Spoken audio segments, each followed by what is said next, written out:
the midst of massive changes constantly going on around us and in the world, life oftentimes seems daunting, a wee bit overwhelming, and as a sensitive soul, sometimes really hard to maneuver. Even though each day has its ups and downs, one of the things I'm continually grateful for are those who have signed up to show up and share what they put together for themselves and be of service to others who are challenged by life and the world today. If you have found yourself in a place where you are searching for your value, your worth, maybe being seen in the world full of perfectionism, perhaps a little stressed out, and needing to find more balance within so that it can show up on the outside, then you are going to love this episode. My guest today is Theresa Lear Levine. She is a certified EFT master practitioner and the founder of Becoming More Me, LLC.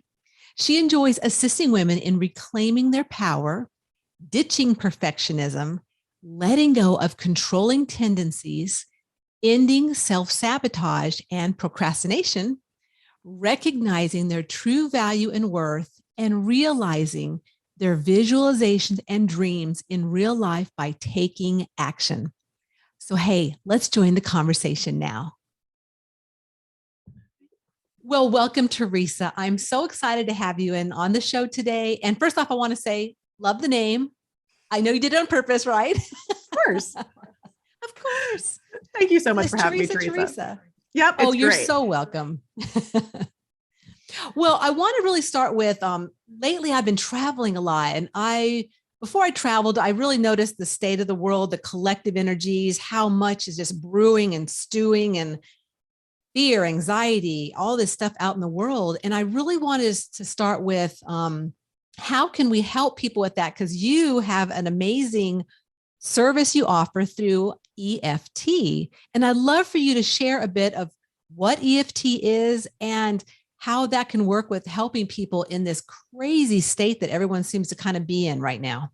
Oh my goodness. There's so much there. So EFT is emotional freedom techniques, and it's been around in its formation that people know it as now since the 90s, but it's based in ancient Chinese practices that are thousands of years old, as well as combined with modern psychotherapy and things like that. So what the most important thing to understand about EFT is that we have this life force that runs through us on a meridian system in our body. It's invisible, but still very much there.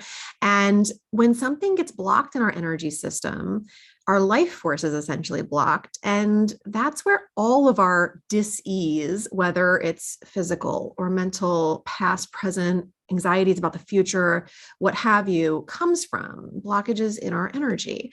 And with emotional freedom techniques, we get to unblock the energy by tapping lightly on these different meridian points of our body while we're holding the thoughts about or talking about the thing that is challenging us, bothering us, what have you.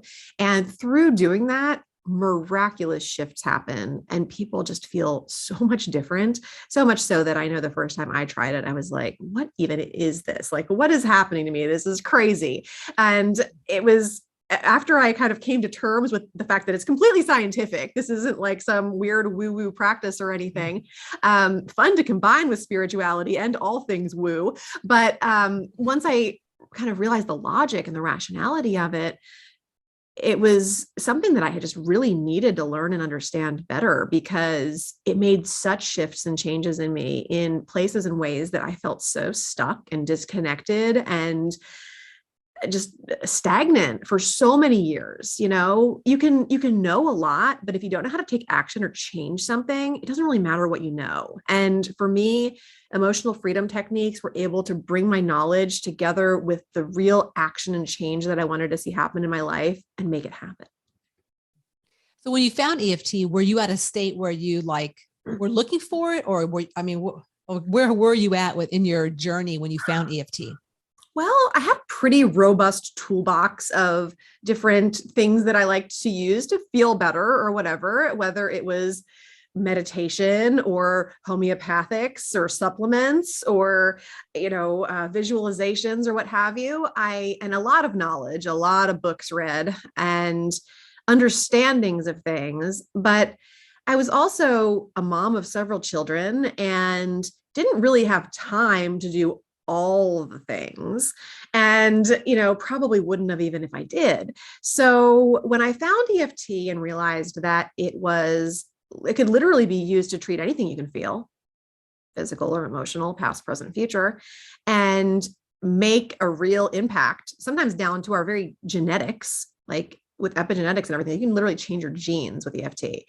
I was wowed and like, okay, cool. So I actually don't need any of these other things. I like them and I can mix them in and blend them with EFT, but I can literally just use this one modality. And if I wanted to, I could throw out everything else in my toolbox and still be able to make the kind of progress and change that I want in my life. That was really intriguing to me. So that's kind of where I was. I was a little overwhelmed by all of the tools in my toolbox, and this simplified things for me and allowed me to be able to make progress and decide what I wanted to keep and what I wanted to get rid of. And so what I'm understanding too is that EFT really helps like all your bodies, the mind, the body, the spiritual, the emotional, is that correct? All four bodies get to come together with this as much as we want them to. And I know, with this being enthusiastically spiritual, then that being kind of your main focus, it's amazing for increasing our spirituality and to be able to lean into that. I know for so many people, our spirituality evolves as we do. And there can be all different stuff that's wrapped up in that. There can be fears of disappointing people as we change. There can be just the fear of the unknown of going from one belief or thought process into another. So many layers to our evolving spirituality. And each one of those can be worked on in amazing ways using EFT. Wow. Yeah. So I've known people that have like dabbled in it, but this is primarily what you do in your business, correct? It is the main modality. I do mix with a lot of other things. I love chakra work. I love visualization. I do a lot of talk therapy based things, but I know that this modality is probably the most powerful I've ever encountered. So therefore I do showcase it over other things most of the time. And that's what I like about spirituality too. And just really searching in life, because there's so many different variations of things you can try. And then it's really tapping into and finding that one thing that is like, okay, this is it for me. And then you bringing that into your service and bringing that into the world with how it helped you and how it helped your life is a game changer in my book, because then, you're obviously enthusiastic about what you're doing and how you're bringing that forward. Absolutely. And I know that so many of the women that I work with and brave men they're overwhelmed by their toolbox too. And they don't know what they need to do to feel differently than how they feel currently. And having somebody to work with and guide that knows like, okay, we don't need any of that right now. We just need this, like, just lean in here, focus on this. And I know everything's going to be okay is sometimes the assurance and the understanding that people need. And that's kind of where I come from when I'm helping people. And it makes a huge difference. I know that I wish I had somebody to take me kind of by the hand figuratively and help me in that way when I was trying to sort through the quagmire of different things that I was exploring. I always like to say KISS. It's keep it simple, keep it spiritually simple. There you go. Because there are so many things out there in the world and it doesn't have to be complex. Right. It really can be very simple, a simple technique. So I'd like for you to talk a bit about how EFT, how do you do it? Okay, sure. So EFT is literally, they call it tapping for a reason, because we're literally tapping on different parts of our body. And usually we start on what we call the karate chop point, which is the side of our hand. And we just tap there lightly while we set up the intention for what we're going to be doing in what we call a round of EFT. Now, I will say it's so much easier to see it. And that's why I know I talked to you before and invited you after this. What Theresa and I are going to do is we're going to tap on whatever the thing is that feels right at the moment. We're going to tap, and then you're going to be able to send me an email, Theresa at theresalearlevine.com, and just put enthusiastically spiritual as a subject line. If you want to say hi to me or drop me a line, I love hearing from you. But if that's all you do is put that subject line in there, I'm going to know what to send you. And I'm going to make sure that you get this exclusive tapping round, which means that you can actually see how it's done, see what kind of shifts and changes it helps you to make, and get a real immersive idea of what EFT is. But we start on that side of our hand point, the karate chop point, and we set everything up. And then we go through the main points, which were determined to kind of be the combination of points that can treat anything. We have tons of meridian points on our body, more than just the ones I'm going to go over. But this combination is like, it's the perfect combination to work on whatever you need to work on. So it's the top of your head. It's the eyebrow point where your eyebrow starts kind of in towards your nose. It's the side of the eye, under the eye, kind of just following that eye bone in your skull all the way around the eye. And then under your nose, under your bottom lip, your collarbone, and then under your arm, really like about 4 inches down from your actual armpit, where like a bra would wrap around the body on the side.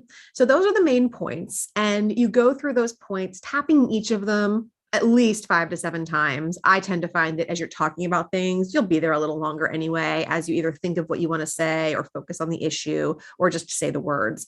And you're tapping and talking and going through those points 3 times. And you're kind of measuring what's changing for you. So you always want to pick something that is going to be the intention of your round. So maybe it's a physical pain that you have that you're working on, like let's say a headache. So you would assess how that headache feels before you start, scale of 0 to 10. You would write that down. So important. Seems super simple. Like I'll just remember what I was when I'm done. But sometimes the shifts are so big. I was just working with somebody this morning who started out at a 7.5. And after one round in 5 minutes, she was literally a 0. And we can talk ourselves out of believing that we have that much power or that we are capable of managing our energy that efficiently. And I don't want anybody to miss out on the empowering aspects of such a cool modality. So you write that down, and then you do the tapping, and then you come back to that same kind of question. How's my headache feeling now? What am I noticing? And then reassess. You might have a shift of 1 or 2 points. You might go all the way down the scale like my client did this morning. But either way, the thing to notice is what's coming up now or what's still left. So let's say you started at a 7 and now you're at a 4. Well, what's making up that 4? What do I still have going on? And then that will be the next thing that you tap on. And the idea is that once you get that resistance lowered a bit, that then you can start flipping to some of the positive aspects that maybe you're willing to allow in. So maybe when you're tapping and it's a higher number, you're just staying on the negative aspects of that headache. You're just talking about, oh, my head feels horrible. It's in my temples. I just want to close my eyes and go to sleep. It feels so angry. It's bubbling in my head, like describing all the things and feelings and going through it and just letting the negative out, because we can't get to a feeling of being genuinely positive until we do. And once you feel that enough of a shift, then you can start allowing some positive, some light to come in. I'm open to the idea that I might actually be able to make this headache go away. Or I'm open to the idea that my afternoon is not going to be me and this headache, or whatever feels in alignment to you. Affirmations are a weird thing for people. You don't want to make too big of a jump or it doesn't feel aligned, but you can keep making those little steps and get to the big jump. You just got to see what aligns with you as you do it. Now, as you're tapping, your cortisol levels are going down. That's your stress hormones. And as that happens, you're able to have more oxytocin and good feeling stuff kind of flood into your body and feel better. Now, this means that not only is your headache probably going to go away if you're tapping on it properly, but other things are going to feel better. You're going to be less stressed out generally. EFT has a really cool phenomenon known as borrowed benefits, which means that you can literally be tapping on one thing and fixing something else at the same time without any focus or attention on it. And Love it's it. really cool for practitioners too, because EFT practitioners tend to be more lively, more excited about their work and everything else. Because as I'm helping someone, I'm also getting help for myself without even putting any focus on me. Whereas a lot of times, talk therapists or people that do other modalities feel drained at the end of a work day, and they need to do a lot more to fill their cup than if you're working with a modality like this that is really producing the highest good for all. And there's a lot of spiritual aspects of that too, I think. So it's pretty cool. Definitely. And I know you work a lot with women, but I'll share that when I traveled, a lot of people that I saw who were fearful and anxious were kids and were teenagers. They were the ones that had on the mask that you could feel the fear still in them. And so have you taught this to your children? Well, they know it, but do they do it? I don't know. It's Right. nobody wants to do what mom's doing. Like, I am not cool Right. in their eyes. I might have Mhm. like the keys to the kingdom and be able to teach them things that could massively change the trajectory of their emotional lives. Right. But that doesn't mean that they're going to like pick up the keys and run with it. So Uh-huh. I prefer to just lead by example. They know if Mhm. I'm having a day and things are getting a little off course for me, or I have my temper is coming out or something like that, that Mhm. they're likely going to see me pause and either start tapping right there in front of them or excuse myself and say, I'm going to go tap. I'm going to see what I can what I can change here in the present moment so that this doesn't go downhill from here, and that I'm going to regulate myself. And through giving them an emotionally available mom and those tools and showing them the difference that it makes in my life and the ways that I become more proud of myself and the way that I show up, I think they'll get it when they need it. We're not always ready for things when they show up for us. I've known about EFT for much longer than I chose to adopt it and run with it, but when the student is ready, the teacher appears. And, if that teacher is going to be mom for them, it may take a little longer. Yeah, I totally agree with you. And I think too that being that just that way shower. So Yeah. I guess what I'm asking is like for clients too. I mean, clients can go home and go, hey, to their kids or their loved ones, I've got this routine now, or maybe you might want to try this, or just, but by doing it ourselves, we do resonate that energy out amongst others that live with us in our I can affirm environments. it's an amazing technique for kids. It's amazing for fears. It's amazing for phobias. It's awesome for all the things that kids are dealing with today and all of the disconnection and everything else. It's amazing for all of that. And I would totally recommend that if you're a parent with kids that are having that kind of thing, sure, try to introduce them to it. But worst case scenario, introduce it to yourself, because it's going to allow you to process what they're going through in a better way. And at the end of the day, all we ever have control over is ourselves and how we perceive things, process things, and choose to believe in things. So if we can feel better about the situation, then it's going to improve it for everyone. I totally agree. And so what about someone that comes to you that might be skeptical about, like maybe where you might have been kind of skeptical too at first, like what the hell Sure. is this, right? I mean, Yeah, exactly. yeah. So how do you work with someone like that, or what would you kind of share with them about trying EFT? Well, I think the best thing to do is to start with something tangible. So that headache example that we were just talking about, or maybe some other physical pain, or something where you're going to know in the moment that you've made a difference. I think that's kind of the best thing to do, because the skeptics, what's missing is the belief. So whatever you can do to increase that belief quickly is going to reduce the skepticism. So something tangible can be a good place to start, but also maybe even just trying to understand the science behind it, and that this isn't some made up thing. It works, and that they don't actually have to believe in it for it to work. So they can bring their skeptical self into a tapping round, do it, and still experience change. And that can make a huge difference in lowering the skepticism, which is honestly just another form of resistance. I mean, heck, you could even just tap on, even though I'm so skeptical about this method, I love, accept, and forgive myself, and see where it goes in a tapping round. So there's a lot Right. of ways. It really just depends on how willing the skeptic is to try, and what they want to get out of it. Well, it's funny, as you mentioned that, I think about like my acupuncturist. So it's the same type of thing, working with the Yep. meridians. She puts in the needles and it just works. I don't need to know how it works. It just works because it's working with the meridians. Or say someone goes to a doctor on a whole other realm, the medical, the Western medical aspect, takes a pill they give you and it might work, it might not work, but it's kind of like that too, like what you do to your body or what you put in your body. You don't really know what the outcome is going to be, but this is something that's safe. This is something that's not going to affect your chemical imbalance, like some medication, some other things you might put in your body might do. So that's to me what the exciting part of it is the fact that this is really something that's not going to alter you in any fashion whatsoever. Yes and no. Everything you said is true, but EFT does have the power to alter us. Like, Well, I mean, not right. in a Yes, negative way, but like yeah. literally down to our genetics. Yeah. So, Right, I mean, right. yeah, there could be some major alterations, but they're going to be positive. So, Yeah, I guess that's what I should have said is, but unlike a medicine, which may alter you in a yes, negative way, no, where you may have side effects, this is different. absolutely. There's no traumatizing effect of this technique, which is honestly why it's probably it definitely is and scientifically proven to be the best technique for trauma and traumatic experiences because it's so gentle, but yet so effective. And yeah, you're not going to hurt yourself with this.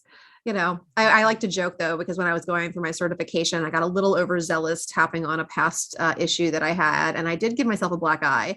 So, but I wasn't like being hard on myself or anything. I think I just spent a lot more time tapping in like a 24-hour period than one maybe would normally. And, it's gentle tissue and stuff in those areas. So it is what it is. It's a humorous story. No harm was done. I worked through the issues and the black eye was fine in a few days. So there you go.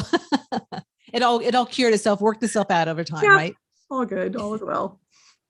So tell me and share with the listeners about how they can work with you through EFT. Yeah, absolutely. I have my website, theresalearlevine.com. You can go check out what I do over there. I always welcome messages. Never feel like you can't reach out to me personally. I read my emails when you send something to Theresa at theresalearlevine.com. And I'm happy to hear from people and to meet with people. I do breakthrough sessions when they're available and I'm not on a wait list. And you can actually hop on a call with me for, 20 minutes and we can talk about your life and how this all applies to you. Because I think that's the biggest thing that's missing for people is not understanding, okay, so there's this thing and it makes stuff better and I might not feel stuck or I can work on my spirituality, but why, how for me in my situation in my life does this matter or what difference would it make? And that's why I really like to meet with people on a personal level, because if we're going to be working together, that's important. I'm going to at least give you some of me so that if you want more of me. And I would also suggest going to theresasfreegift.com. It's THERESAS freegift.com. And I have a really nice ebook there that will help you to assess your own emotional freedom with a quiz. There's some really cool 5-minute exercises that you can do to kind of get to the bottom of things. And also a lot of my video tapping rounds are in there. So if there's something particular that you're dealing with, you can probably find a round that you can just press play on and do along with me and see what shifts and changes for you. Awesome. And I will definitely have all of that in the show notes. And talk a little bit, Theresa, about your podcast, because I know you have a lovely podcast also. Thank you so much. I appreciate that. Yeah. Becoming More Me is my podcast and it's coming up on its 1-year anniversary. I can't believe it. And woo, that's awesome. Isn't it? It's so cool. And I've loved it. And I'm so glad I started because it was kind of like ripping off a Band-Aid for me where I was like, I don't know where this is going, but I felt that calling. And as somebody who's done a lot of work to develop my intuition and to trust myself in greater ways, I knew I just needed to begin and that the right things would fall into place. And it's led to, creating this podcast that I love and also being a guest on so many different other podcasts and realizing that this is just it's a form of communication that I absolutely adore. I love getting to talk with other people and to share, and I love it. So I'm so glad that I did it. And my podcast itself it's a lot like the name. It's Becoming More Me. It's my own stories that can kind of reflect how the work that I've done is showing up in my life, and also guests that come on and talk about the ways that they're becoming more of who they want to be and showing up in the world more of how they want to. And I love it. So, anybody who's interested, definitely tune in. I always appreciate new listeners. Awesome. And I will obviously have that in the show notes too. And I know for someone that's been doing podcasts, mine's coming up on 2 years this Oh, coming awesome. June. Yeah. And I've learned like heaps and bounds. I mean, like it's crazy how much I've learned from that first beginning of what am I doing with a podcast? But same with you, guided to do it, started it, and then just it's kind of, flourished from there. But it's been an amazing journey. Super fun. Definitely. It's like I always say when I'm working with people, everything you need is already within you. And it's just a matter of learning how to access it and really polish it up and bring it out in beautiful ways. And podcasting's been no different. I already had what I needed inside of me. I just needed to start releasing it and letting it come out. And sharing with others, which is, I love your podcast title, Becoming More Me. That's exciting. I mean, that's what we're all doing. We're all unfolding each and every day. So evolution, change. So, well, Theresa, this has been so much fun. I really appreciate you coming on today and sharing with my listeners. Oh, thank you so much, Theresa. It's been a pleasure. And I love what you do. I love your show and all the variety of ways that you're teaching us all about spirituality and options and acceptance and everything else. It's beautiful. Thank you so much.